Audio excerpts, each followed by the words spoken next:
সবই থাকবে নবী আমরা একদিন থাকব না।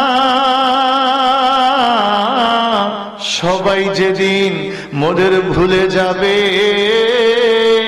নবী গো আপনি ভুইলেন না।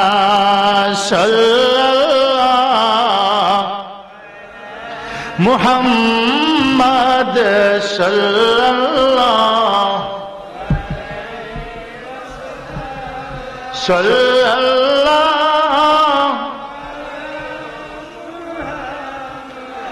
সাল্লাল্লাহু আল্লাহুম্মা সাল্লি ওয়া সাল্লিম ওয়া বারিক আলাইহি। আলহামদুলিল্লাহ, ঐতিহ্যবাহী ঐতিহ্যধন্য সমাজচর ও রানীগঞ্জ গ্রামের সকল মুর্দেগানের ইসারে সওয়াব উপলক্ষে 3 দিন ব্যাপী আজিমুস শান মুবারক মুতাবাররক ইসারে সওয়াব ও তাফসীরুল কোরআন মাহফিল পদ্মা সেতু পার হয়ে ফরিদপুর, গোপালগঞ্জ পার হয়ে মাদারীপুর। তার আগে দিন আমি মাহফিল করছি আপনাদের এই কুমিল্লা লাকসাম, তার আগে দিন করছি ফিরোজপুর। তো কুমিল্লা লাকসামে আমি যে মাহফিলে আসছি এটা একটা মাদ্রাসা ছিল। মাদ্রাসায় আসার পরে সভাপতি সাহেব স্টেজে ওঠার আগে আমার সাথে সাক্ষাৎ করে বললেন, হুজুর এই মাদ্রাসার বয়স প্রায় 30 বছর, কিন্তু একটা ছেলেরে হাফেজ বানাইতে পারিনি। 8 পারা, 10 পারা, 12 পারা, 14 পারা, 16 পারা, এরপরে ফলাই যায়, আরেকটারে মাইরা যায়, মানে হাফেজ হয় না, বিভিন্ন ভাবে জোরে পড়ে যায়। আমি বললাম কারণ কি? হুজুর কারণ কি সেটাই তো খুঁজে পাই নাই। আচ্ছা ঠিক আছে, আমি বাই করবো নি কারণ। একটু পরে ওই মাদ্রাসার হাফেজ সাহেব আসছে।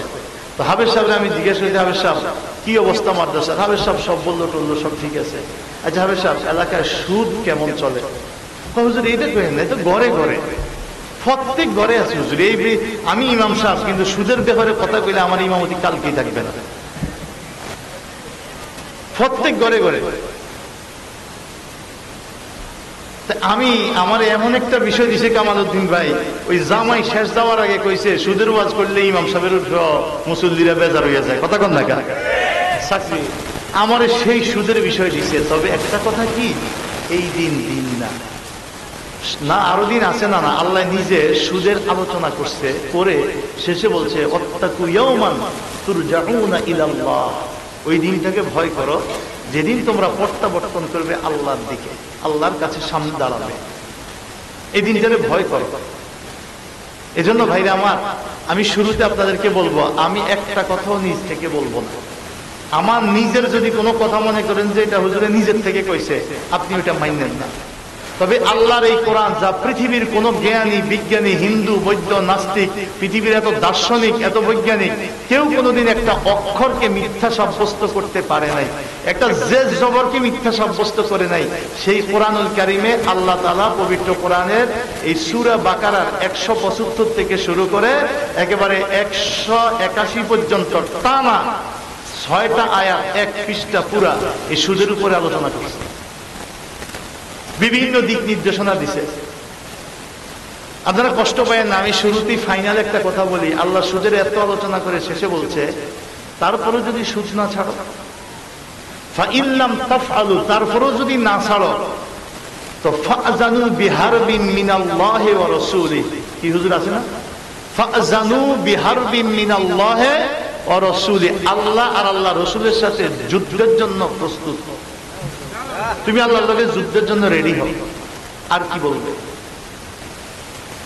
এটা তো চূড়ান্ত যে সুদ খাবেই, তো তুমি আল্লাহর সাথে যুদ্ধের জন্য রেডি হও। এজন্য আপনারা বেজার হয়েন না যে সুদের ওয়াজ করতেছে, না এটা আমাকে বলতেই হবে, আপনাকে বলতেই হবে, আপনাকে হৃদয়ে নিতেই হবে। না মানলে আপনার ফয়সালা আপনার। আমিও যদি ওয়াজ করে, আমিও যদি না মানি, বর্তমানে আপনি কি বলবেন? কিয়ামতের আগে তো কত আলেম যে সুদ খায়, কত বড় বড় বক্তা যে সুদ সুদ দেয়, আপনি কল্পনা করতে পারবেন কেমনে? ওনার গাড়ির দরকার, উনি ওয়াজ মাহফিল করে সারা দেশে, এই ভাঙ্গা ভাঙ্গা যাইতে এখন গাড়ির দরকার। গাড়ি হইলে একটু ফুসফাস বা সহজ হয় বিভিন্ন ভাবে। তো ওনার আছে 5 লাখ, উনি যাইয়া ওই কিস্তিতে গাড়ি কিনে, ব্যাংক থেকে কিস্তি নিয়ে ব্যাংক থেকে গাড়ি কিনে এটার মাসে মাসে কিস্তি দেয়। ব্যাংক যে আপনার টাকা দিল বাকি 15 লাখ 20 লাখ, আপনার আছে 5 লাখ, ব্যাংক দিল 20 লাখ, 25 লাখ দিয়ে একটা গাড়ি কিনছেন। এই যে ব্যাংক দিচ্ছে 20 লাখ, ব্যাংকে কার টাকাটা দেয়? জনগণের। কথা কোন? তার কাছে জমা রাখে ব্যাংক। জনগণকে ব্যাংক যেরকম সুদ দেয়, টাকাটা পায় কই? সে তো আপনার থেকে নিচ্ছে। 20 লাখ দিচ্ছেন আর সে আপনার 10 বছর সুযোগ দিবে, 30 লাখ নিবে, কিস্তিতে কিস্তিতে কেটে কেটে নিবে। তা আলেম সুদ দিচ্ছে। হাজার হাজার আলেম আমাদের সঙ্গী ওয়াজ করে, বক্তা, ইমাম। আর আপনাদের কথা তো বললামই না, আমাদের বর্তমানে যে ওয়াজ করে সেও সুদ খায়। সারা পৃথিবীর সবাই খায়। আল্লাহ তাতে কিচ্ছু যায় আসে? আল্লাহ তাতে কিচ্ছু যায় আসে না। আল্লাহ পাক যেদিন বিচারের আসনে বসবে কিয়ামতের দিন, কোন দিন? তো প্রথম একটা ডাক দিবে, লিমানিল মুলকুল ইয়াউম। প্রথম আল্লাহ আসনে বসেই তাফসিরে মাযহারিতে লিখছে আল্লাহ পাকের বিচারের আসনটা হবে বাইতুল মুকাদ্দাস। হাসরের ময়দান তৈরি হবে। হাসরের ময়দান যেদিন তৈরি হবে সেই ময়দানে কোনো পালানোর জায়গা থাকবে না। আইনাল মাফার, সূরা কিয়ামার মধ্যে আল্লাহ বলছে সেদিন মানুষ হাসরের ময়দানে উঠে বলবে পালাবো কোথায়? হে আমার কিশোরগঞ্জের ভাইরা শোনো, পা ধরে বলছি, এই রঙিন পৃথিবী একদিন থাকবে না। ইসরাফিল যেদিন সিংহায় ফুৎকার দিবে, প্রথম ফুৎকার যেদিন দিবে, ওই দিনের আগের রাতটা, সূর্য উঠার আগের রাতটা হবে 40 রাতের সমান। কত রাত? সবাই বলেন। 40 রাত্রের সমান একটা রাত হবে। মানুষের ঘুম ভেঙে যাবে। কত ঘুমাবে? ঘড়ি তাকায়া দেখবে 8টা বাজে। কিরে, ভোর না হয় সকাল 5টায়, 6টা, 7টা, 8টা, এখনো বুঝে ভোর হলো না? 9টা, 10টা, 11টা, 12টা, এখনো যে ভোর হলো না? এ তো দুপুর হওয়ার কথা। আল্লাহওয়ালা যারা, আল্লাহর পক্ষ থেকে অন্তরে ইলহাম আসবে, ওদের অন্তরে খবর হয়ে যাবে এটাই পৃথিবীর শেষ রাত।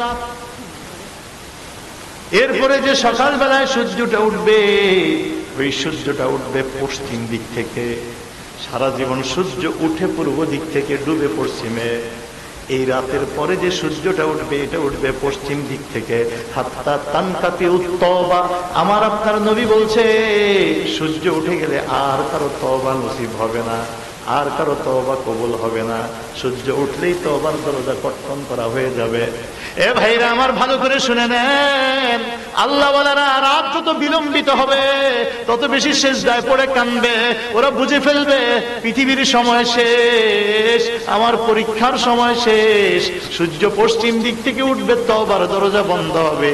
কি জবাব আল্লাহর কাছে দিব? বিচার শুরু হবে। এজন্য আল্লাহওয়ালারা অন্তরের ভিতরে এই দাগ আসবে। তারা টাইম টু টাইম 5 ওয়াক্ত নামাজ এই রাতের ভিতরেও আদায় করবে, সিজদা দিয়ে কান্নাকাটি করবে।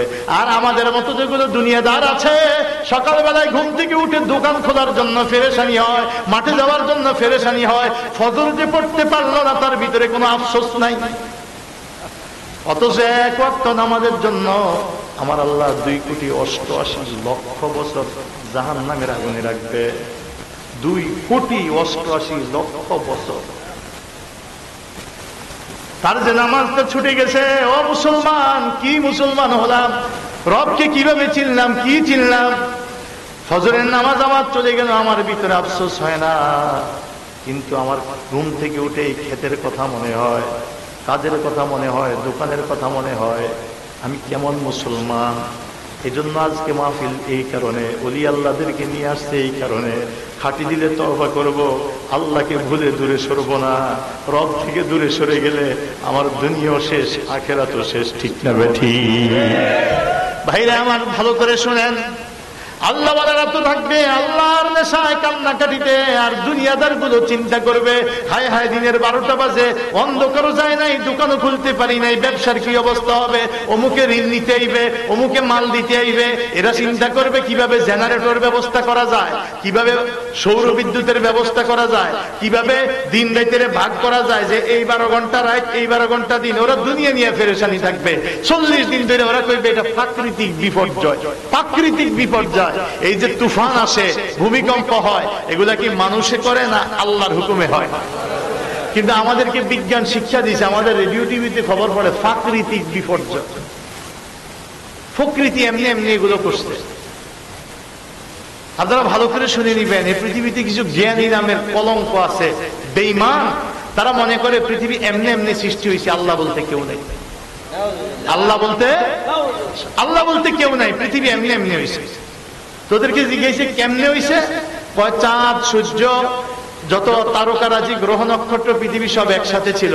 এগুলো ঘুরতে ঘুরতে ঘুরতে ঘুরতে বেশি ঘুরলে তো এক একটা ছুটতে এক এক দিয়ে গেছে, চাঁদ এক দিয়ে গেছে, সূর্য এক দিয়ে গেছে, দুনিয়া এক দিয়ে গেছে। আল্লাহ বলতে কেউ নাই, এক একটা এক এক জায়গায় এইভাবে প্রাকৃতি। এদেরকে আমাদের প্রশ্ন মনে রাখবেন, এরা তো বলতেছে এরাই পৃথিবীর বলে বড় জ্ঞানী। এর নাম হলো চার্লস ডারউইন, ডারউইনের মতবাদ। এরাই নাস্তিক, এরাই আল্লাহ বিশ্বাস করে না। এরাই আমাদের মাদ্রাসা মানে বইতে, শিশুদের বইতে, সরকারি বইগুলোতে মতবাদ লিখছে যে পৃথিবী এমনি এমনি হয়েছে, আর মানুষ হয়েছে বানরের জাত। মানুষ কিসের জাত? বানরের থেকে বলে মানুষ হয়েছে। আল্লাহ বলতে কেউ নাই, মানুষ আল্লাহ বানায় নাই, বানরের থেকে মানুষ। প্রশ্ন করছে বানর কোথায় থেকে হয়েছে? বানর হয়েছে সমুদ্রের পাড়ের কাঁকড়া থেকে। কাঁকড়া চিনেন তো? কাঁকড়া থেকে বলে বানর হয়েছে। তো কাঁকড়া কিভাবে হয়েছে? সমুদ্রের পাড়ে পানি আসতে যাইতে ঘষায় ঘষা ওই পাড়ের মধ্যে মাটির ভিতর থেকে ছোট ছোট কাঁকড়া জন্ম হয়েছে।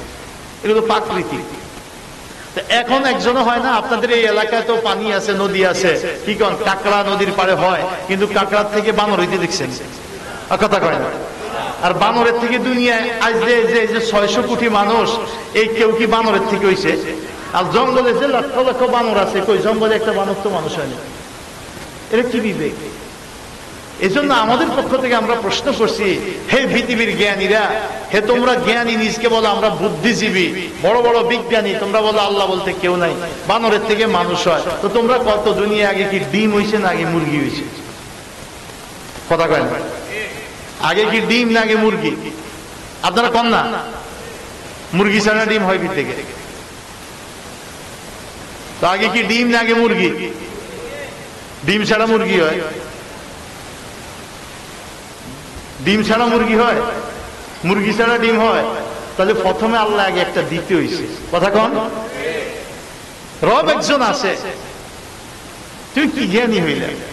তো সংক্ষেপ করে যা বলছি, এই পৃথিবীর বিজ্ঞানীরা মানুষকে ওই ধান্দায় রাখবে, প্রাকৃতিক বিপর্যয়, জেনারেটর আইতে আছে, এটা আইতেছে, ওইটা চলতেছে, ব্যবসা এইভাবে চলবে, দেশের রেডিওতে এটা কইছে, টিভিতে এটা কইছে, মোবাইলে প্রধানমন্ত্রী এটা কইছে। মানুষ থাকবে এই ধান্দায়, আর আল্লাহ ওয়ালারা থাকবে সেজদায় কান্দায়। 40 রাতের সমান একটা রাতের পরে সকালবেলায় যখন সূর্যটা উঠবে, তখন পৃথিবীবাসী দেখবে সূর্য আর পূর্ব দিক থেকে নয়, সূর্য পশ্চিম দিক থেকে উঠছে। তওবার দরজা বন্ধ, আর কারো তওবা কবুল হবে না। এরপরেও দুনিয়াদার মানুষগুলো আল্লাহকে চিনবে না রে, তবু আল্লাহর কাছে অবনত হবে না।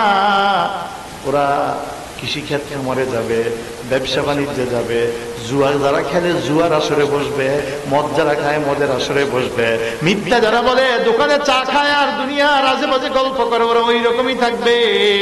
আল্লাহ কোরআনুল কারীমে আমাদেরকে জানিয়ে দিছে, শুনো, ইসরাফিল যে সিংহায় ফুৎকার দিবে রে, দুনিয়ার কেউ টের পাবে না। দোকানদার কাপড় খুলে দিবে, কাস্টমার মোবাইতে থাকবে, বুঝবো না হয়েছে, টাকা দিছে, মালটা ভাঁজ করে হাতে দিবে, মালটা ভাঁজ করে হাতে দেওয়ার আগে কিয়ামত কমপ্লিট। লা ইস্তাতিউনা তাওসিয়াতাও ওয়ালা ইলা আহলিহিম ইয়ারজিউন। পবিত্র কোরআনুল কারীমে সূরা ইয়াসিন, লা ইস্তাতিউনা তাওসিয়া, কেউ কাউকে ওসিয়ত করবে এই সক্ষমতা নাই। একটু যে বলবে এই কিয়ামত হইতেছে, সতর্ক হ। আমেরিকা থেকে আপনার ছেলে ফোন দিছে, ইটালি থেকে ফোন দিছে, আব্বা এদিকে কিয়ামত শুরু হয়েছে, আপনারা বাংলাদেশে তওবা করেন। ঢাকা থেকে ছেলে ফোন দিবে, আব্বা এদিক থেকে কিয়ামত শুরু হয়েছে, আপনারা কিশোরগঞ্জে বসে তওবা করেন। লা ইস্তাতিউনা তাওসিয়া, পৃথিবীর কেউ কাউরে কোন ডাক দিবে এটা সক্ষম হবে না। লা ইস্তাতিউনা, সক্ষম হবে না তাওসিয়া, কোন ওসিয়ত করতে। ওয়ালা ইলা আহলিহিম ইয়ারজিউন, কেউ তার পরিবারের কাছে ফিরে যাবে এই সুযোগ নাই। অর্থাৎ আপনি দুধ দহন করছেন, নবী বলছে দুধ দহন করবে গাভীর ওলান থেকে দুধটা দহন করে সে দুধ নিয়ে ঘরে উঠবে, তার আগে কিয়ামত কমপ্লিট, ঘরে উঠার সাধ্য নাই। মা ছেলে বসে আছে, একটা বিকট আওয়াজ হইলে আমরা কিন্তু তাড়াতাড়ি ছেলেটারে জড়াইয়া ধরি, কথা বলেন? কোন সন্তান তার মায়ের বুকে ফিরে যাবে, কাছে বসা আছে, টান দিয়া বুকে নিবে, সুযোগ নেই। ওয়ালা ইলা আহলিহিম ইয়ারজিউন, টেরি পাবে না যে 1 সেকেন্ড পরে কিয়ামত, হাফ সেকেন্ড পরে কিয়ামত। প্রত্যেকে জুয়াখোর জুয়া খেলবে, মদখোর মদ খাইবে, দোকানে আড্ডা দেয় অন্যরা আড্ডা দিবে, কৃষিকাজ করে অন্যরা কৃষিকাজ করবে, আল্লাহওয়ালারা মসজিদে থাকবে, মাদ্রাসায় থাকবে, জিকিরে থাকবে, মাথায় টুপিওয়ালা কাজ করবে কিন্তু টুপির মধ্যে জিকিরে থাকবে। যারা নেককার নেকে থাকবে, বদকাররা বদে থাকবে, টের পাবে না। আল্লাহ বলছে এমন সময় শুধুমাত্র একটা বিকট আওয়াজ, ونفخ في السور فإذا هم من الأجداث إلى ربهم ينسلون। আমার কথা নয়, পবিত্র কোরআনের সূরা ইয়াসিন, যেই সূরাকে কোরআনের অন্তর বলা হয়েছে, লিকুল্লি শাইইন কলবুন ওয়া কলবুল কোরআনি ইয়াসিন, প্রত্যেকটা বস্তুর একটা আত্মা আছে, গোটা কোরআনের আত্মা হলো সূরা ইয়াসিন। একবার পড়লে 10 খতম কোরআনের সওয়াব হয়। এই সূরা ইয়াসিন যত বড় বিপদ আসুক, সূরা ইয়াসিন পড়লে আল্লাহ বিপদ দূর করে দেয়। অভাব আছে, সূরা ইয়াসিন পড়লে আল্লাহ অভাব দূর করে দেয়। এজন্য সূরা ইয়াসিনের এত মর্যাদা। পূর্ববর্তী তাওরাত কিতাবে সূরা ইয়াসিনের 4টা নাম ব্যবহার হয়েছে যে উম্মতে মুহাম্মদীকে এই মর্যাদা দেওয়া হবে। এজন্য বাবা, মৃত্যুর আগে আমার রাসূল বলছে, কেউ যদি দেখো মরণের কাতারে চলে গেছে, সে শুয়ে গেছে, বাঁচবে না মনে হয়, শেষ সময়, তাইলে তোমরা ইকরাউ ইয়াসিন আলা মাওতাকুম, ওই মৃত ব্যক্তির পাশে বসে সূরা ইয়াসিনটা পড়িও। সূরা ইয়াসিন পড়লে শয়তান দুর্বৃত্ত হয়ে যায়, তার ঈমান নসিব হয়, শেষ জবানকালে কালিমা নসিব হয়। সূরা ইয়াসিন এত গুরুত্বপূর্ণ, যার কারণে আমাদের পূর্ববর্তী বাবারা তাদের ছেলেকে বিয়ে করাইতে, মেয়ে বিয়ে দিতে আগে শিশুবেলায় তারা বেশি করে সূরা ইয়াসিন শিখাইতো, যেন শ্বশুর আইসা জিজ্ঞেস করতে, আপনার মেয়েটারে যে আমার ছেলের লেগে নিব, আপনার মেয়ে সূরা ইয়াসিন পড়তে পারেনি। কারণ সূরা ইয়াসিন ঘরে সকাল সন্ধ্যায় তেলাওয়াত করলে গোটা পরিবারে অভাব থাকে না। সূরা ইয়াসিন তেলাওয়াত করলে আপনার ছেলে, আপনি ওই কিশোরগঞ্জে গেছেন, গাড়ি অ্যাক্সিডেন্ট করছে, সব মারা যাবে, আপনার কিছু হবে না। ওই যে ঘরে সূরা ইয়াসিন তেলাওয়াত হয়েছে, সূরা ইয়াসিন তেলাওয়াত করলে অভাব থাকে না। এজন্য আমি দেখছি ছোটবেলায় আমার ফুফাতো বোন, চাচাতো বোন, আমার কোনো আপন বোন নাই, আমরা 5 ভাই, কিন্তু সবাই সূরা ইয়াসিন শিখতো। কারণ বড় হইলে বাপ মা শিখাইতো গুরুত্ব দিয়া, বড় হইলে বিয়ে দেওয়ার আগে মানুষ জিজ্ঞাসা করে সূরা ইয়াসিন জানেনি। আর আজকে আমরা চাই IA pass, BA pass, MA pass, আমরা চাই বিল্ডিং, টাকা। কথা কোন ঠিক না বেঠিক? কষ্ট পাইছেন আমার কথায়? আমরা আমাদের বাচ্চাদেরকে কোরআন শিক্ষা দিতে অত আগ্রহী না। আমার ছেলে আমি মরে গেলে সে জানাজায় দাঁড়াবে, কি পড়ে জানাজা দিবে? এজন্য আমি এই এলাকায় আইসা, আমার এই হাফেজ সাহেব আমার কাছে ছিল, বাইতো ব্যস্ত, ওরে জিজ্ঞাসি আপনাদের এলাকায় মাদ্রাসা আছে? হুজুর একটা হাফিজি মাদ্রাসা আছে ওই মাথায়, আর একটা ওই মাথায় একটা কি জানি কি ইবতেদায়ী মাদ্রাসা। আমি বলছি কামালউদ্দিন ভাইয়ের সাথে আলাপ করে তোমরা চেষ্টা করবা এই এলাকায় একটা মাদ্রাসা করতে, একটা 1 2 3 4 5 মাদ্রাসায়, যেটা আউয়াল সানি চালে, এমন একটা মাদ্রাসা করবা যেই মাদ্রাসা থেকে বাচ্চারা জানাজা পড়ানো শিখবে, যেই মাদ্রাসা থেকে বাচ্চারা বিশুদ্ধ কোরআন শিখবে, যেই মাদ্রাসা থেকে বাচ্চারা নামাজের পরে দোয়া করা শিখবে, কবরের পাশে দাঁড়ায় জিয়ারত শিখবে। একটা আলো জ্বালাইয়া যাও। 3 দিন ব্যাপী মাহফিল প্রতিষ্ঠা হয়েছে। আমি আপনাদেরকে অনুরোধ করব, যাদের সম্পদ আছে, আপনি একসময় হয়তো আপনার বাপদাদা এত সম্পদ ছিল না, আল্লাহ আজকে আপনাদেরকে দিছে। আমি আপনাদের পাশে আসলে আব্দুল্লাহপুর মনে একটা স্থান আছে, 1-2 স্থান আগে, তো আমি ওই লঞ্চের যে মুরব্বী, উনি আমি একসাথে আসরের নামাজ পড়ে তাকাই রয়েছি যে এখানে এত উন্নত ঘর বাড়ি, বড় বড় বিল্ডিং দেখায়। হুজুর একেবারে সব গরিব ছিল, কেমনে কেমনে জানি ওই যে নৌকায় ইটালি গেছে, তলারে ইটালি গেছে, ইটালি যায়া এরা একবার এলাকা উন্নত। মিয়া সাহেব, সম্পদ রবে কখন কাকে দেয়? কিয়ামতের আগে এত সম্পদ আল্লাহ আমাদেরকে দিবে, মাথায় জাকাতের বোঝা লইয়া, টাকার ব্যাগ মাথায় লইয়া ঘুরবে যে ভাই জাকাত নিবা, লোক পাওয়া যাবে না। পৃথিবী তার দরজা খুলে দিবে সম্পদের। সেই সময় আসতেছে, সম্পদের কারো অভাব হবে না। ছোটবেলায় আপনারাও দেখছেন, আজ থেকে 20-30 বছর আগে সকালবেলায় মানুষ এইরকম নাস্তা খাইতো, কথা বলেন? এখন যে এইরকম ফল ফলাদি আমরা বাজারে পাই, এই রমজান ছাড়া আর খেজুর পাওয়া যাইতো? এখন বাচ্চারা খায় না, আর ছোটবেলায় আমরা খাইতাম না, কথা কন না কা? আপেল, আঙ্গুর, মালটা। আমি দেখছি মরার আগে আত্মীয় স্বজন আইলে আধা কেজি আঙ্গুর লয়ে আইতো, 250 গ্রাম আঙ্গুর লয়ে আইতো, অথবা কিছু না আনতে পারলে ফেফেটে জিজ্ঞেস করছে আপনি কি খাইবেন, মনে কি চায়। মৃত্যুর সময় আত্মীয় স্বজন ছেলে, আপন কলিজার সুরা ছেলে জিজ্ঞাসা কি খাবেন, আব্বা কি খাইতে মন চায়, আব্বা দুনিয়া ছেড়ে চলে যাচ্ছে, যদি একটু আব্বার মনের আশাটা পুরান, আব্বা আপনার কি খাইতে মন চায়, তো বলতো বাবা আঙ্গুর আনতে পারবা, আঙ্গুর। এই আঙ্গুরের লেগে মাইলকে মাইল যাইতো আধা কেজি আঙ্গুর কেনার জন্য। আর আজকে বাজারে দোকানে দোকানে আঙ্গুর, আপেল, মালটা আছে না নাই?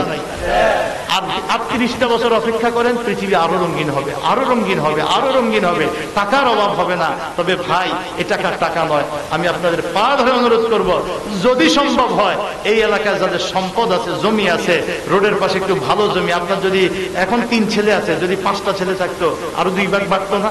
আল্লাহ দিনের ধরেন না, একটা ভাগ ধরে কামালউদ্দিন ভাইয়ের রাতে একটা জমি উঠে দিবেন যে বাবা তুই একটা ভালো মাদ্রাসা কর, আমি আল্লাহর রাস্তায় দিয়ে দিলাম, তুই একটা ভালো মাদ্রাসা কর, ঘরে ঘরে আলেম বানান, হাসরের দিন আপনার নাজাতের ওসিলা হবে। কষ্ট পাইছেন? এটা ওসিয়ত স্বরূপ বললাম। একজন হাফেজে কোরআন বানান, সূরা ইয়াসিন ওয়ালা ঘরে ঘরে তৈরি করেন, মেয়েগুলা যেন পড়তে পারে, ছেলেগুলো যেন পড়তে পারে। আল্লাহ আমাদেরকে বুঝার তৌফিক দান করুক। পড়েন মুহাব্বতে সাল্লাল্লাহ।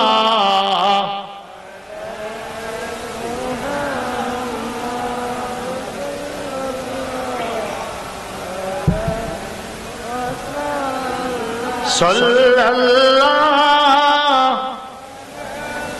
মুহাম্মদ সাল্লাল্লাহ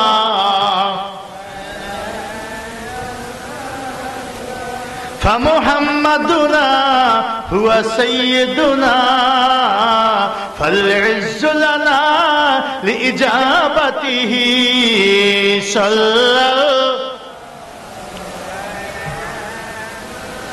محمد صلى الله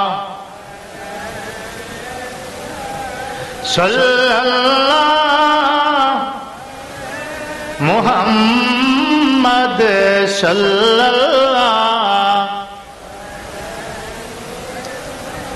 এ ভাইরা আমার শোনো, ইসরাফিল আলাইহিস সালাম সিংহায় ফুৎকার দিবে রে।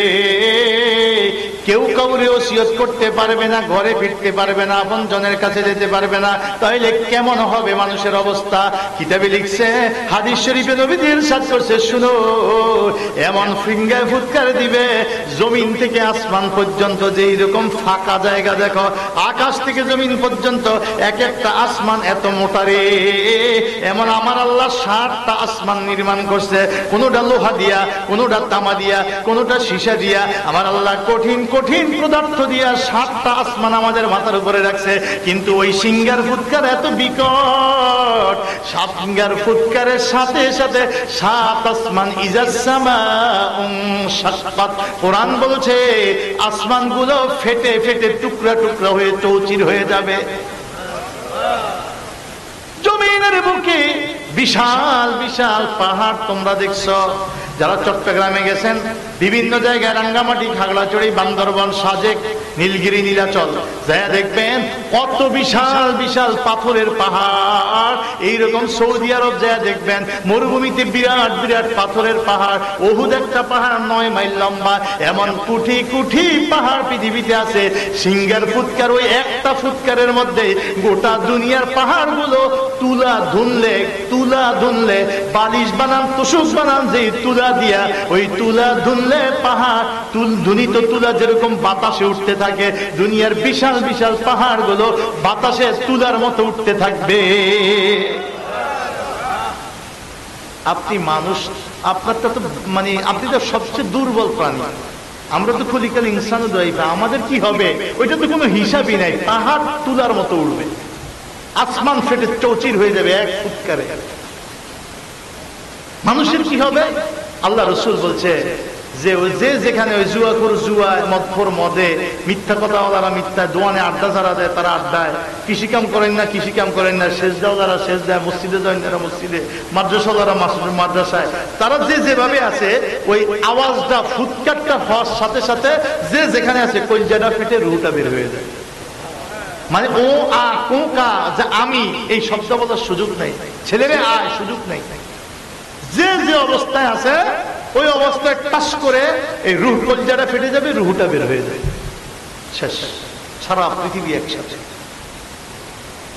70 বছর, কয় বছর? মতান্তরে 70,000 বছর। কোন মানুষ নাই, জিন নাই, পশু নাই, পাখি নাই, ফেরেশতা নাই। আজরাইলেরও মরণ হবে, সব ফেরেশতা বিনাশ হবে, জান্নাত জাহান্নামের যত হুর গেলমান সব শেষ।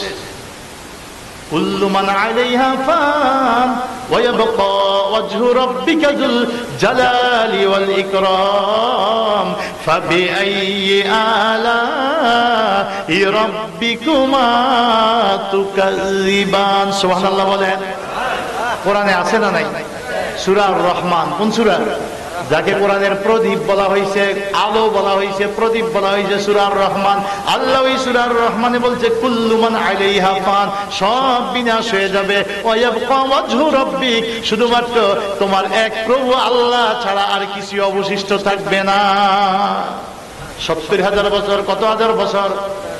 70,000 বছর আল্লাহ ছাড়া আর কিছু নাই। 70,000 বছর পরে আল্লাহ পাকের হুকুমে এই দুনিয়ার উপরেই শুরু হবে। আবার ইসরাফিল সিংহায় ফুৎকার দিবে। আল্লাহ পাক জিবরাইল, মিকাইল, ইসরাফিল, আজরাইল তৈরি করবে, জান্নাত সাজাবে, জাহান্নাম সাজাবে, বিচারালয় তৈরি হবে, এই জমিনকে হাসরের ময়দান করবে, জাহান্নামকে টেনে টেনে নিয়ে আসা হবে, ফুলসিরাত সেট করবে। ইসরাফিল সিংহায় ফুৎকার দিবে আল্লাহর হুকুমে। ইসরাফিল যখন সিংহায় ফুৎকার দিবে, ওই সময় এই পৃথিবীর বুকে কোনো পাহাড় থাকবে না, নদী নালা থাকবে না, পুকুর থাকবে না, গাছপালা থাকবে না। এখন যেমন সকালবেলায় হোটেলে গেলে দেখেন আটার খামির, সুন্দর করে পরোটা বানাবে দোকানদার, আটার এই খামিরটা যেরকম গোল, দুনিয়াটা বর্তমানে এমন গোল। এটার ভিতরে সোনার খনি, রূপার খনি, হীরার খনি। কিন্তু কিয়ামত যেদিন হবে, হাসরের ময়দান যেদিন বানাবে, আটার খামিরের ওই হোটেলের কারিগর, পরোটা বানানোওয়ালা যেরকম বেলুন দিয়া ধাক্কা দিলে আস্তে করে খামিরটা মিল্লা যায়, পরোটা তৈরি হয়। আগে ছিল গোল খামির, এখন হয়েছে পরোটা। ঠিক আল্লাহ সুবহানাহু ওয়া তাআলা আল্লাহর হুকুমে 70,000 ফেরেশতা এই পৃথিবীকে এমন ভাবে টানবে, আল্লাহর হুকুমে এমন ভাবে এটারে প্রসারিত করবে যে গোটা পৃথিবীটা তামার পৃথিবী ফ্ল্যাট হয়ে যাবে। যেমন খামিরের ভিতরে কোনো চাউড়ে, ঠিক একইভাবে আল্লাহর কোরআন বলছে ওয়া আখরাজাতিল আরদু আসকালাহা, সোনার খনি, রূপার খনি, হীরার খনি, তামার খনি সব চোখের সামনে ভেসে উঠবে। পৃথিবী পাতলা হয়ে যাবে, ফ্ল্যাট। এই পৃথিবীতে আর পাহাড়ও থাকবে না, নদী খাল সমুদ্র থাকবে না, একেবারে সমান, একেবারে সমান পৃথিবী, তামার পৃথিবী, তামা। মাথার 2.5 হাত উপরে সূর্য, জমিনটা হয়ে যাবে তামা। আল্লাহ বিচার করবে। ইসরাফিল আলাইহিস সালাম সিংহায় ফুৎকার দিলে সর্বপ্রথম জমিনের বুক থেকে বের হবে মুহাম্মাদুর রাসূলুল্লাহ সাল্লাল্লাহু আলাইহি ওয়াসাল্লাম। এ আমার কিশোরগঞ্জের ভাইরা শোনো, ওই নবীরে ভালোবাসো, ওই নবীর সাথে সম্পর্ক করো। এখনো আমার নবী মুর্দা নয়, মরে গলে পচে যায় নাই। ওহাবীরা বলে আমার নবী মরে গলে পচে শেষ হয়ে গেছে। আহলে হাদিস বলে নবীজি হায়াতুন নবী, এটা মানলে শিরক হবে। নবীজির এত সম্মান আলোচনা করা যাবে না, নবীজির এত দুরূদ পড়া যাবে না। ওরা বাতিল বাতিল বাতিল। যতই মোবাইলে প্রচার থাকুক, যতই ওরা ইউটিউবে প্রচার করুক, মনে রাখবে এরা আমার নবীর আদর্শের উপরে নাই, এরা আমার আল্লাহর কোরআন সুন্নাহর উপরে নাই। এরা ইসলামের মনকে মানুষকে ধোঁকা দিয়ে ঈমান হারা করার রাস্তা নিয়েছে। খোদার কসম, যুবকদেরকে পা ধরে বলি, এই নতুনদের কাছে গেলে জীবনে নবী দেখা সম্ভব হবে না। ওরা বিশ্বাসই করে না নবীরে দেখা যায়। অথচ তুমি ফান্দাউকে যাও, তুমি ফুরফুরায় যাও, সারসিনায় যাও, ফুলতলিতে যাও, সোনাকান্দায় যাও, যাইলে দেখবা অনেক আশিকে রাসূল পাইবা, যাদের সাথে একবার আর দুইবার নয়, বহুবার স্বপ্নে আমার নবীর দেখা হইছে। পাইলে নিরালায় গো নবী, পাইলে নিরালায় গো নবী, পাইলে নিরালায়। 2 কদমে চুমু খাবো, 2 কদমে চুমু খাবো, চরণ ধুলি পাইলে নিরালায় গো নবী, পাইলে নিরালায়, পাইলে নিরালায় গো নবী। এ নবীরে পাইতে মন চায় কি চায় না? এজন্য আমাদের গভীর থেকে মাঝে মধ্যে নীরবে নির্জনে ডাক দিতে হবে, ইয়া রাসূলুল্লাহ, আমি একজন আপনার গোলাম উম্মত, আমার কোনো দক্ষতা যোগ্যতা নাই, তবে আমি আপনারে আমার জীবনের চাইতেও বেশি ভালোবাসি, আমি আপনার একজন প্রেমিক, আমি যেন বেশি বেশি আপনার উপরে দুরূদ পড়তে পারি, আমি যে অবস্থায় থাকি বিপদে আপদে সুখে দুঃখে আপনি আপনার রহমতের নজরে নজরে রাখিয়েন গো রাসূল। এইভাবে যদি প্রেম নিবেদন থাকে, এসার পরে যখন ঘুমাইতে যাইবা, এসার পরে যখন ঘুমাইতে যাইবা, ওই টাইমে যদি পবিত্র অবস্থায় শুয়া দুরূদ সালাম পড়তে পড়তে আল্লাহুম্মা সাল্লি আলা সাইয়্যিদিনা মুহাম্মাদিন আন-নাবিয়্যিল উম্মি ওয়া আলিহি ওয়া সাল্লিম। যারা যেখানে হক্কানি ওলিদের কাছে মুরিদ হইছেন, হুজুরকে আদবের সাথে হুজুরের পায়ে সালাম জানাইয়া বলবেন, ওগো আমার পীর, মনে নবীকে দেখতে বড় মনে চায়, নবীকে দেখতে বড় মনে চায়, আমার এমন একটা সবক বাতলাইয়া দেন যাতে আমি সহজে আমার কামলিওয়ালা নবীরে একটা নজর দেখতে পারি। নবীরে যদি কেউ একটা নজর দেখে, ওই লোক চিরজীবন নবীর দেওয়ানা হয়ে যায়, পাপ আস্তে আস্তে তার থেকে দূরীভূত হয়ে যায়, নেশাখোর হয়ে যায়। কবে আবার নবী দেখবে কেউ বুঝে না সে কিসের পাগল, আসলে মূলত সে একটা নবী পাগল হয়ে যায়। লোকে আমায় পাগল বলে, লোকে আমায়, আমার দুঃখ লাগে না, আমার যে পাগল করছে আরবের ওই মদিনা, আমার যে পাগল করছে আরবের ওই। কি আমাদের নবীর পাগল হইতে আমাদের কোনো অসুবিধা আছে? আরো জোরে কন, আরো জোরে কন।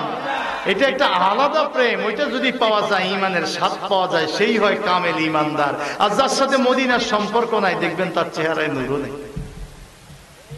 বড় শায়েক মোবাইলে দেখা যায়, বাস্তবে সামনে দেখবেন ওইটা ক্যামেরার কারণে এত ভালো দেখায়, সামনে যাইলে দেখবেন নূর নেই, আলো নেই, ভুয়া। কষ্ট পাইছেন আমার কথায়? এজন্য আমাদের নবী প্রেমিক হব, কারণ আমার আল্লাহ হাসরের ময়দানে যত মানুষ উঠাবে, যত মানুষ উঠাবে, সমস্ত মানব জাতির মধ্যে সর্বপ্রথম ময়দানে মহাশরে যিনি উঠবেন তিনি আপনার আমার নবী মুহাম্মদুর রাসূলুল্লাহ সাল্লাল্লাহু আলাইহি ওয়াসাল্লাম।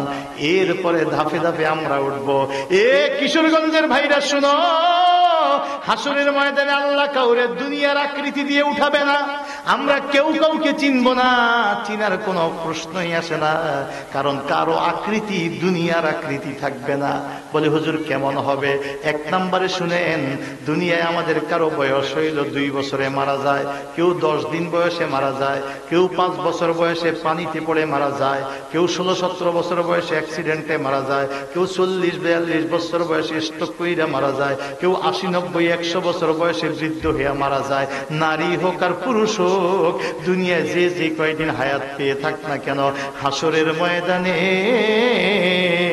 আমার আল্লাহ সমস্ত মানুষকে উঠাবে 33 বছর বয়স্ক করে। বয়স হবে কত? সবাই বলেন। শিশু অবস্থায় মারা যাক আর বৃদ্ধ অবস্থায় মারা যাক, সবাই বয়স 33 বছর বয়স্ক করে আল্লাহ উঠাবে।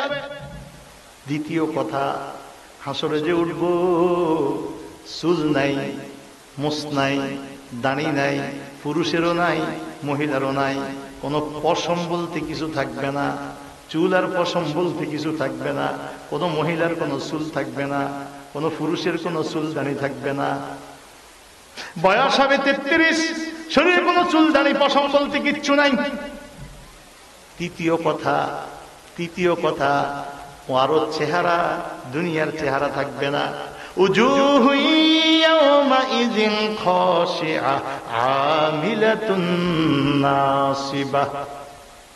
কিছু মানুষ হাসরে উঠা মাত্রই চেহারা হইবে কালো কৃষ্ণ ভয়ঙ্কর, দেহটা মানুষের মতো, চেহারা থাকবে কুকুরের মতো, চেহারা থাকবে শুকুরের মতো।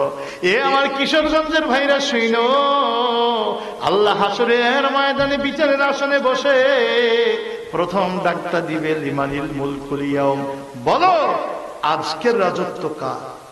গোটা ময়দান দেখবেন, কোন বাচ্চারা যদি মিছিলে যায়, সে হয়তো জানেন এটা কোন দলের মিছিল, একটু পরে সবাই যখন চিল্লায় উঠে এটা অমুক মার্কা, দেখবেন বাচ্চারাও চিল্লায় উঠে অমুক মার্কা। হাসরে যখন আল্লাহ জিজ্ঞাসা করবে, হে ফেরাউন, হে নমরুদ, হে কারুন, হে চৌধুরী, হে ভুইয়া, হে মেম্বার, হে চেয়ারম্যান, ভাবছিলা যে তুমি আমার এটা আছে, আমার 3 ছেলে বিদেশ, আমার 4 ছেলে ইটালি, আমার 3 ছেলে ডাক্তার, আমার ছেলেরা বড় বড় ইঞ্জিনিয়ার, আমার 10 শতানি জমি আছে, আমার বাজারে মার্কেট আছে, তোমার অহংকার, নামাজ যায় তোমার খবর নাই, রোজা যায় খবর নাই, ময় মুরব্বীর সাথে আদবের ব্যবহার নাই, ভাইয়ের সাথে ভাইয়ের মিল নাই, তোমার অহংকার। বলো আজকের রাজত্ব কার? আল্লাহর প্রথম কথা, লিল্লাহিল ওয়াহিদিল কাহ্হার। গোটা ময়দান থেকে একটা আওয়াজই আসবে, মহাপ্রতাপশালী এক আল্লাহর। এরপরে আল্লাহ তাআলা দ্বিতীয় প্রশ্ন করবে, হে দ্বিতীয়বার আল্লাহ উচ্চারণ করে বলবে, বিচারের দিবস কিয়ামত, হাসরের মাঠ। ওয়ামতাজুল ইয়াওমা আইয়ুহাল মুজরিমুন। বাংলা অর্থ হইল, হে পাপী তোমরা পৃথক হয়ে যাও, পাপী পৃথক হয়ে যাও। এ কিশোরগঞ্জের ভাইরা শোনো, দুনিয়ার সব মানুষ একসাথে উঠবো, এখনো আল্লাহ তাআলা বিচার শুরু করে নাই। প্রথম কথা বলছে লিমানিল মুলকুল ইয়াউম, বলো কার রাজত্ব। দ্বিতীয়বার বলতেছে পাপী পৃথক হও। আমরা যে কে পাপী আর কে নেককার, আল্লাহ এটা কেমনে চিনবে? আল্লাহ তো হুকুম দিছে পৃথক হও, একসাথে না। আল্লাহ এক মায়ের এক বাবার গর্ভ থেকে ওরস থেকে আসছি, আল্লাহ এই কথা শুনবে না। আল্লাহ আমরা এক কোম্পানিতে চাকরি করতাম, শুনবে না। আল্লাহ আমার আপন ভাইয়ের চাইতে এই বন্ধু আমার বেশি প্রিয়, আল্লাহ শুনবে না। কথা একটাই, পাপী পৃথক হও। আল্লাহ পাপী চিনবে কেমনে? হে আমার ভাইরা শুনে নেন, দুনিয়ায় আমরা চুরি করি। চেয়ারম্যানের ডাইকে কইছে করছ চুরি? না স্যার, আমার 14 গোষ্ঠীতেও জীবনে এই রেকর্ড নাই চুরি করার। এরপরে ডান্ডা দিলে, আমি সাথে ছিলাম, অমুকে করছে। কথা কন।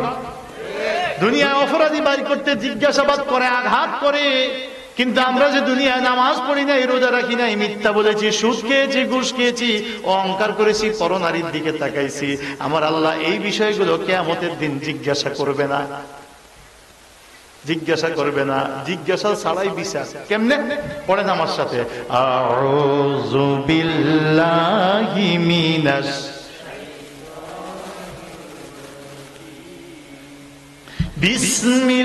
বিসমিল্লাহির রাহমানির ফায়াউমাইযিল লা ইউসআলু আন যামবিহি ইনসু ওয়ালা জান ফাবিআইয়ি আলা'i রাব্বিকুমা তুকাযিবান। আছে না নাই? এ কোরআনে আছে না নাই?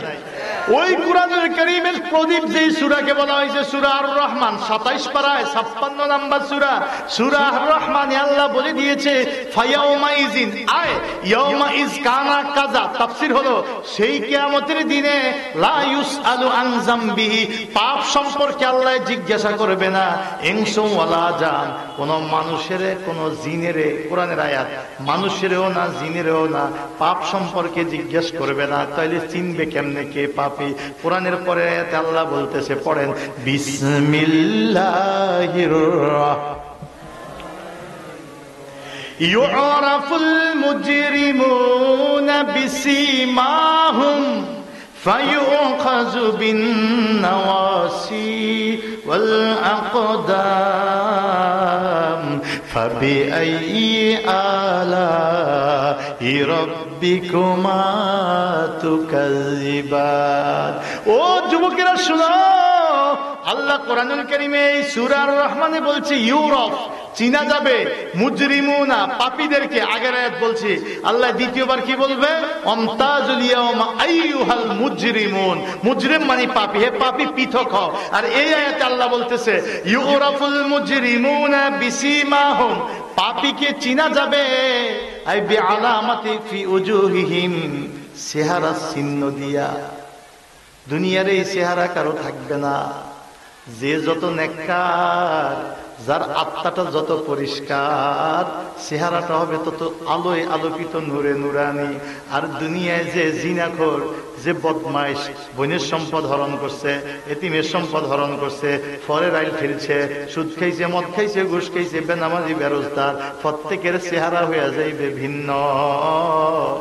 চেহারাই বলে দিবে এটা বেনামাজি, এটা বেরোজগার, এটা সুদখোর। এবার আমি আপনাদেরকে এতক্ষণ যে ওয়াজ করছি, এই ওয়াজের উদ্দেশ্য হইল, ভালো করে শুনেন, কোরআনে আল্লাহ বলতেছে যারা সুদখোর হবে তাদের হাসরের ময়দানে কেমন হবে। চেহারা বিভিন্ন ধরনের হবে না? কথা কন না। আল্লাহ জিগাইবে না তুমি সুদ খাইছো কিনা, আল্লাহ জিগাইবে না তুমি সুদ খাইছো কিনা, জিগাইবে না। আপনারা দেখলেই চিনা যাবে আপনি সুদ খাইছেন না খাইছেন, সারা পৃথিবীবাসী দেখবে। এখন তো দোকানের উপরে যদি কয় হাজি সাহেব সুদের টিয়া লাগাইছে, আপনি আগুন হয়ে যান যে আমার এই গোপন কথা ওই কইল, ওর এত বড় সাহস দিল কেডা, সুদ তো সবাই খায়, আমার নাম দোকানে কইল কেডা, কথা কন না কা। আপনি আগুন হয়ে যান, আপনার সম্মান, হাই হাই হাজি সাহেবের কথা কয়ে দিয়েছে দোকানে সুদ খান। কিন্তু হাসরের দিনে আপনার সারা পৃথিবীর সবাই দেখবে আপনি যে সুদখোর, এটা কেউ বলা লাগবে না। সুদখোরদের একটা পরিবেশ হবে, কেমন হবে? কোরআনে আল্লাহ বলতেছে, পড়েন আমার সাথে, আউযু বিল্লাহি মিনাশ বিসমিল্লাহির আল্লাযীনা ইয়াকুলুনার রিবা। রিবা মানে সুদ। রিবা মানে কি? ইংরেজিতে কয় ইন্টারেস্ট। ইংরেজিতে কি কয়? কথা কন না কেন? ইন্টারেস্ট। ব্যাংকে গেলে কইবে আপনাদের ইন্টারেস্ট দেওয়া হয়েছে। ইন্টারেস্ট। আপনি তো মনে করেন বাবারে কত দামি জিনিস জানি, কথা কন না কেন?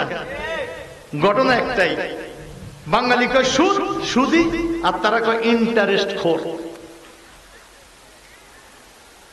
এ ভাইরা আমার শোনো, আল্লাহ নিজে কোরআনে বলে আল্লাযীনা যাহারা ইয়াকুলুনার রিবা, মানেন আর না মানেন শুনেন, একদিন আল্লাহর কাছে যখন জবাব দেওয়া লাগবে তখন আপনাকে সব জিজ্ঞাসা করবে, ভালো করে শুনেন।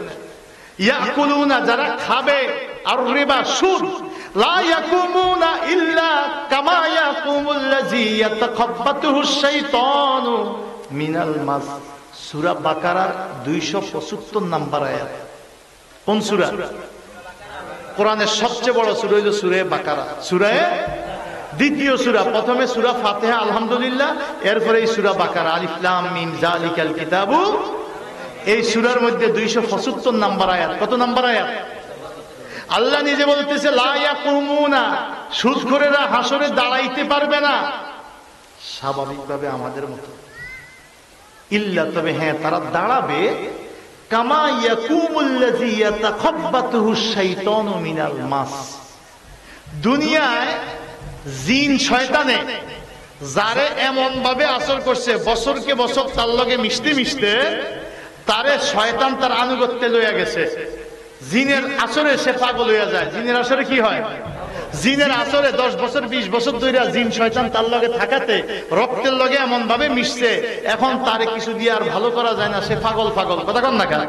পানিতে খালি ডুবাইতেই থাকে, পানিতে দইরা উড়াইলে লুটি ফুটি খায়, মাটির মধ্যে লুটফুট করে, এইভাবে সে একদিকে বাইরে যায়, তার মাথা ঠিক নাই। তো দুনিয়া যার মাথা ঠিক নাই, যারে বছরকে ইয়াতাখাব্বাতুহুশ শাইতানু মিনাল মাস, কোরআনের আয়াত, শয়তান বছরকে বছর যারে আক্রান্ত করতে করতে রক্তের সাথে মিশে যাওয়ার কারণে এখন সে আর স্বাভাবিক দুনিয়াদারি করতে পারে না, ফাগলামি করে। হাসরের ময়দানে সুদখোরেরা এইরকম সুস্থ সুস্থ মানুষ যেভাবে দাঁড়ায়, জান্নাতীরা যেভাবে দাঁড়াবে ওইভাবে দাঁড়াইতে পারবে না। তার অবস্থা হইবে সে পাগল পাগল, সব পা এলোমেলো, সব কাজ উল্টা। এবং তার অবস্থা হইবে ওই যে দুনিয়ায় যেরকম পানিতে চুপতেই থাকে, যারা জিনে ধরা রুগী দেখছেন, ডুবাইতেই থাকে ডুবাইতেই থাকে, আসলে তো সে নিজে ডুবায় না, ওরে তো সুবায়, উড়ায় সুবায়, উড়ায় সুবায়। কথা কম না কেন? তো তুমি যে সুদ খাইছ, সুদটা কি? তুমি যে টাকাটা আনছ, আনার পরে এটা দিয়ে বাজার করছো, এটা দিয়ে তুমি বাসা ভাড়া দিছ, এটা দিয়ে জমি কিনছো, জমির ফল খাইছ, মনে রাখবা এটা খাইয়া তোমার এই শরীরের মধ্যে রক্ত হইছে, রক্ত খানা অজম হয়ে ফেসাবে বাইরেছে একটু, পায়খানায় বাইরেছে একটু, আর একটু ক্যালসিয়াম কইরা শরীরের জোড়ায় জোড়ায় ঢুকছে, যেটা আমরা ক্যালসিয়াম বলি, ভিটামিন। আর একটা হইছে রক্ত, হইছে রক্ত থেকে গোশত হইছে। এই যে বছরকে বছর সুদে, মাসকে মাস সুদের জিনিসে তোমার শরীরের মধ্যে এমন ভাবে মিশছে, কিয়ামতের দিন ওই জিনে ধরা রোগী যে অবস্থা, কোরআনে আল্লাহ বলছে তুমিও হাসরে একটু সুস্থ হইয়া চিন্তা করবা আল্লাহ কেমনে মাফ পাইয়াম, ওই চিন্তার তোমার সুযোগ নাই। তুমি ওই জিনে ধরা রোগীর মতো পাগল বেশে দাঁড়াইবা। শুধু পাগল বেশে দাঁড়াইবা না, আল্লাহ এরপরে বলতেছে আমাদের নবীজি মেরাজের রাত্রে জান্নাত দেখছেনি? এ কথা বলেন, সবাই বলেন তো। জাহান্নাম দেখছেনি? এই জাহান্নামে যাই আমাদের নবীজি বিভিন্ন লোকের কি শাস্তি হচ্ছে, কাদের কি দেখছে না? এর মধ্যে আল্লাহর নবী এক শ্রেণীর লোকদেরকে দেখছে যাদের দেহটা মানুষের মতো, কিন্তু ফ্যাটটা হইছে ঘরের মতো। বুতুনুহুম কাল বুয়ুত। শুনেন, অনেক জায়গায় ঢাকা শহরে আমরা দেখছি, আপনাদের এলাকার কথা বলতে পারি না, ওই যে ফ্লাইওভারের উপরে কিছু মানুষ ভিক্ষা করে। তো সে কেন ভিক্ষা করে? সে চলতে পারে না। সমস্যা কি? তার পুরো দেহ ঠিক আছে, একটা পা 3-4 মণ ওজন, এত বড় একটা মোটা। কথা কম না কেন? এই একটা পায়ের কারণে সে সুস্থভাবে চলতে পারে না, কর্ম করে খাইতে পারে না, ভিক্ষা করে। এই এক পায়ের কারণে সে অচল। এটা উদাহরণস্বরূপ বললাম। রাসূল বলে আমি যখন মিরাজের রাত্রে আল্লাহর হুকুমে, আল্লাহ পাকের রহমতে আমাকে জাহান্নাম দেখানো হয়েছে, আমি দেখছি বুতুনুহুম কাল বুয়ুত, কিছু মানুষের পেট বড় বড় ঘরের মতো, ফিহা হাইয়াতুন তারা মিন খারিজি বুতুনিহিম, ওই ঘরের ভিতরে, ওই পেটের ভিতরে ভয়ঙ্কর ভয়ঙ্কর সাপ। এই সাপগুলো কলিজায় দংশন করে, আর মুহূর্তেই বিষাক্ত সাপের দংশনে কালো কৃষ্ণ চেহারা তৈরি হয়ে যায়, বিষাক্ত হয়ে যায়, পাগলের মতো হাবভাব হাবভাব করে, সুস্থ নাই, বিষের কারণে পাগলের মতো হাবভাব হাবভাব করে। আর এত বড় পেটের উপরে হামাগুড়ি দেয়, হাইটা একদিক যাবে সেই সুযোগ নাই। কোরআনে আল্লাহ আগেই বলছে এরা সুস্থ ভাবে দাঁড়াইতে পারবে না হাসরে। আমি যে হাসরে বিচার করব, কাউকে জিজ্ঞাসা করব না তুমি সুদ খাইছ, এটা আমি জিজ্ঞাসা করব না। আমি আল্লাহ কোরআনে বলে দিয়েছি, আমি চেহারা দেখে আমি বলতে পারবো কে সুদখোর, কে মদখোর, কে জিনাখোর, কে পরের সম্পদ হরণকারী, কে বেনামাজি। আমি কাউকে জিজ্ঞাসা করব না, আমার আল্লাহর কোরআনের কথা। তো সুদখোরের পরিণতি কি? আল্লাহ রাসূল বলছে আমি দেখছি পেট হইল ঘরের মতো, ভিতরে হাইয়া সাপ, ওই সাপগুলো যে কলিজায় দংশন করে, পাগলের মতো তারা হামাগুড়ি খাইতে থাকে। আমি জিজ্ঞেস করছি জিবরাইল মান হাউলা, নবী বলতেছে আমি মেরাজের রাতে জাহান্নামে এদেরকে দেখে জিজ্ঞাসা করছি জিবরাইল মান হাউলা, বলো যে জিবরাইল এরা কারা, কাদেরকে এত শাস্তি দেওয়া হচ্ছে? নবীজি বলে জিবরাইল আমারে বলছে ইয়া রাসূলুল্লাহ হাউলায়ে আকালাতুর রিবা, এরা হইল দুনিয়ায় সুদখোর। জোরে কন নাউজুবিল্লাহ, আরো জোরে কন নাউজুবিল্লাহ। হুজুর আসতেছে আল্লাহ। তা আমি হুজুর তো চলে আসছে, তাকবীর হবে। তা আমার শেষ কথা যেটা, এক লোকমা সুদ জেনে শুনে খাওয়া 36টা জিনার চাইতে মারাত্মক। আমি সুদকে যে হাদিসটা পড়ছি বাংলা কইলাম। আর আরেকটা কথা কই, সেটা হইল শুনেন, সুদ হইল এমন জিনিস, নিজের জন্ম দেওয়া মা, যেই জন্মদাত্রী মা, এই মায়ের লগে যদি কোনো মানব নামের পশু আইসা ব্যভিচার করে, তাহলে ওই পশু যত নিকৃষ্ট হয়, যত বড় গুনাহগার হয়, সুদের 70 গুনাহ ছোট গুনাহ হইলে এই গুনাহ। সুদের গুনাহ 70টা, কয়টা? ছোট গুনাহ হইলে এই গুনাহ। সুদ খাইবেন? কথা কন, কি সুদ খাবো? আজকে মাহফিলে যারা আইছি সুদ খাবো? জীবনে সুদ দিব? সুদ দেওয়া খাওয়া সমান গুনাহ, সুদের সাক্ষীও থাকবো না সমান গুনাহ, সুদ লিখে দিলেও সমান গুনাহ। এই জন্য সুদ খাবো না, সুদ দিব না, সুদের সাক্ষী থাকবো না। রাজি আছেন তো? কে কে রাজি? আমি হাত দেখতে চাই। আল্লাহ তুমি আমাদেরকে হালাল রিজিক দিয়ে বলি আমিন।